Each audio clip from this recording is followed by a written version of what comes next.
Hello students, welcome to my channel Rajkumar Study Point. So today my topic is class 10 exercise 11.1 question number 10. An umbrella had 8 ribs. Question में बोला है उसने कि एक umbrella है और उसमें कितने रिब्स हैं? 8 रिब्स हैं. रिब्स मींस यानी कि ताने. जो उसमें ताने हैं वो कितने हैं? 8 रिब्स हैं. जैसा आप शेप में देख पा रहे हैं कि आपकी इसमें 8 रिब्स हैं. 1 2 3 4 5 और 3 जो रिब्स हैं वो इसके पीछे हैं. आगे क्या बोल रहा है आपसे? विच आर इक्वली स्पेस, यानी कि जो ये रिब्स हैं इनमें स्पेस कैसा है? वो इक्वल स्पेस है. सी फिगर अज्यूमिंग, यानी कि अब वो अज्यूम कर रहे हैं umbrella to be a flat circle of radius 45 centimetre. यानी कि जो ये अम्ब्रेला है इसको उसने क्या कर लिया है? टू बी फ्लैट सर्कल, यानी कि अम्ब्रेला को उसने किसकी शेप दे दी है? सर्कल की शेप दे रखी है. जो आपको साइड में शेप दिख रही है ये अम्ब्रेला को उसने किसकी शेप दी है? सर्कल की शेप दी है. और इसकी जो रेडियस है सर्कल की वो क्या है आपकी? 45 सेंटीमीटर. यानी कि जैसा आप जानते हैं कि ये सर्कल है, सपोज है इसका सेंटर है O, इसकी जो रेडियस है वो क्या है आपकी? 45 सेंटीमीटर. तो हम रेडियस को लिख लेते हैं. Radius is equal to 45 centimetre. आगे क्या बोल रहा है आपसे? Find the area between two conjugative ribs of the umbrella. हमें क्या फाइंड करना है? Find the area between the two conjugative ribs. अब आपको देखना है शेप में कि टू कॉन्जुगेटिव जो रिब्स हैं उनसे बिटवीन एरिया को हमें क्या करना है? फाइंड करना है. तो आप इस शेप में देख पा रहे हैं 1 2 3 4 5 6 7 8. इसमें कितनी रिब्स हैं? 8 रिब्स हैं. हमें 2 रिब्स, यानी कि वो बोल रहा है between the two conjugative ribs, यानी कि जो ये टू कॉन्जुगेटिव रिब्स हैं यानी कि ये A और B, यानी कि ये OA और OB से जो एरिया कवर है हमें ये फाइंड इसमें करना है.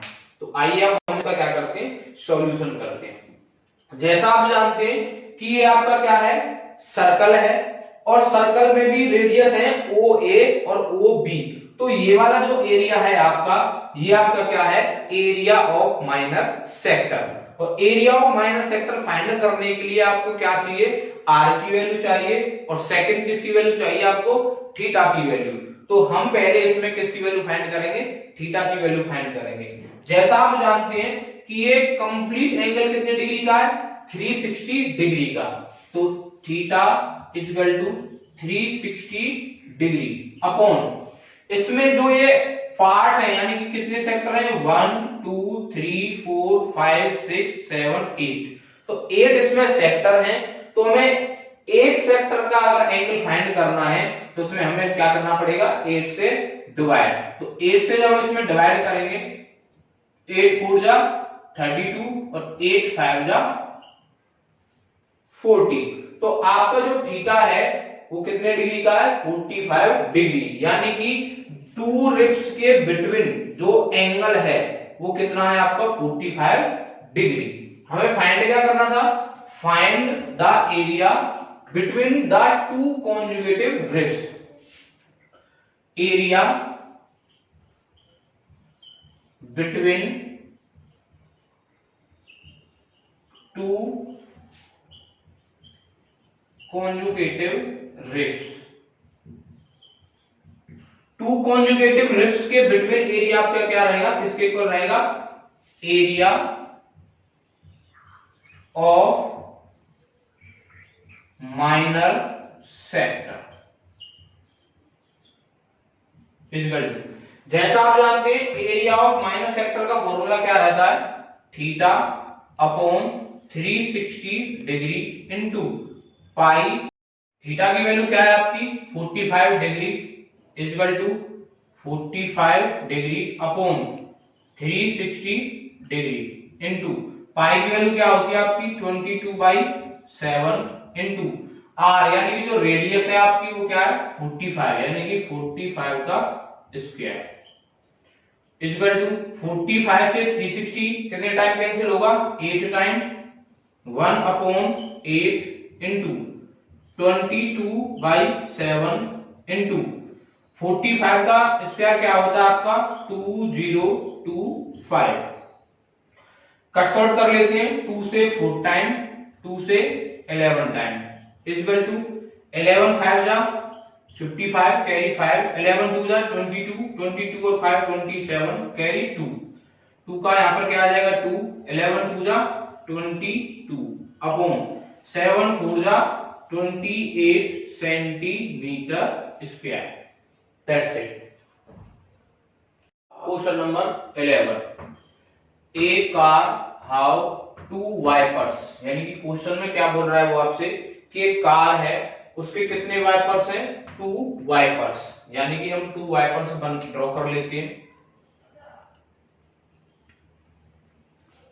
ए car how 2 wipers which do not overlap यानी कि ओवरलैप का मींस क्या है कि जो दोनों वाइपर्स हैं ये एक दूसरे के एरिया को ओवरलैप नहीं करते यानी कि ये इसका अलग एरिया है और इसका अलग एरिया है। आगे each wiper has a blades of length 25 centimetre जो ये 2 वाइपर्स हैं इन दोनों की जो लेंथ है वो क्या है 25 सेंटीमीटर यानी कि इस वाइपर का जो ब्लेड है उसकी लेंथ क्या है 25 और इसकी भी जो लेंथ है वो क्या है 25 centimetre. Swapping through an angle of 115 degree यानी कि जब ये दोनों वाइपर्स यानी कि जब स्वैपिंग यानी कि सफाई करते हैं तो दोनों का जो एंगल है वो कितने डिग्री का है 115 डिग्री यानी कि इसका एंगल क्या है 115 डिग्री और इस वाइपर का भी जो एंगल है वो क्या है 115 डिग्री। जैसा आप शेप में देख पा रहे हैं कि जो ये शेप बनी है अब किसकी शेप बन चुकी है ये सेक्टर की। आगे हम पहले क्वेश्चन को जान लेते हैं क्या फाइंड करा रहा है आपसे। Find the total area clean at each sweep of the blades यानी कि वो ये कह रहा है कि find the total area clean at each sweep यानी कि जो ये आपका ब्लेड है सॉरी ये जो आपका वाइपर है ये कितने एरिया को क्लीन करता है। तो हम पहले एक का निकाल लेते हैं उसके बाद हम सेकंड वाले का भी निकाल लेंगे।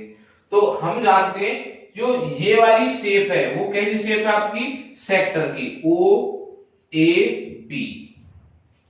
सॉल्यूशन जैसा आप जानते हैं ब्लेड की लेंथ क्या है इसमें 25 सेंटीमीटर तो ये आपकी क्या रहेगी radius is equal to 25 centimetre. जो ये आपका एंगल है ये है एंगल ऑफ सेक्टर जिसको हम किससे डिनोट करते हैं थीटा से। Theta is equal to 115 degree. Area clean by 1 wiper यानी कि पहले हम क्या निकाल रहे हैं कि जो 1 वाइपर है उसने कितना एरिया को क्लीन किया है इक्वल टू जैसा आप जानते हैं शेप में क्या आपका सेक्टर तो फॉर्मूला लगेगा area of minor sector.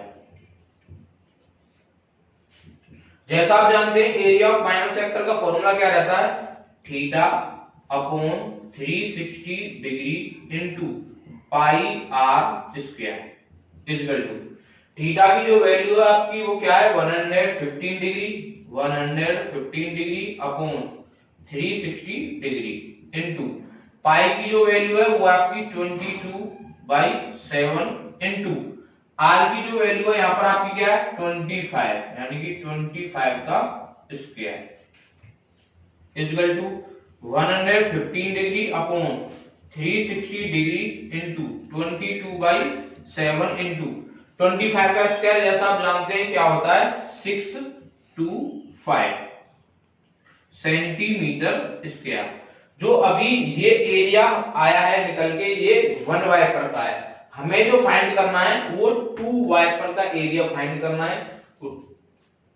Total area clean by 2 wipers.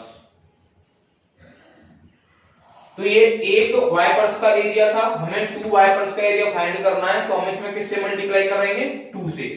2 multiply 115 upon 360 degree into 22/7 into 625। जब हम इसको सॉल्व करेंगे तो इसका जो आंसर आएगा वो आएगा 158125 upon 126 centimetre square. That's it.